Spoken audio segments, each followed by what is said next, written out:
don't see it as a problem, particularly because the president has made it very clear through his actions that he has a concern for the Latino community with the Deferred Action Initiative. I saw those long lines all over the country that are just evidence of how useful that policy is to the lives of so many young Latinos, young dreamers all over the country, but also because administratively the president has addressed prioritizing immigration cases, and particularly with regard to people with criminal backgrounds, serious criminal backgrounds.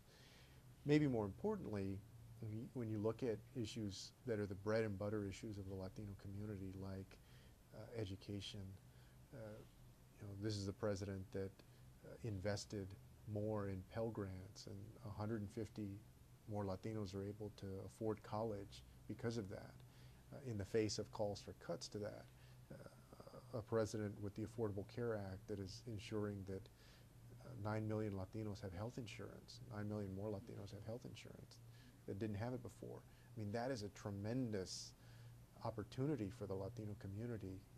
I remember my grandmother suffering with diabetes for many years, having to go to the doctor, having to put needles in her leg every day. I mean, in the Latino community, it's so common, all these different health ailments, and for too many families, the emergency room is their primary care physician. The Affordable Care Act is going to change that completely. So when you look at big issues like education, healthcare, and then on immigration, I mean, this is a president that has pushed for comprehensive immigration reform. The Republican Party was almost there a few years ago, and in fact, some of the folks who were on board back then, just because it was a Democratic president that's now pushing it, they flipped, they flip-flopped. And so the president had no support from the Republican Party to get comprehensive immigration reform accomplished, even though they had been there before for the Republican, some of them for the Republican president.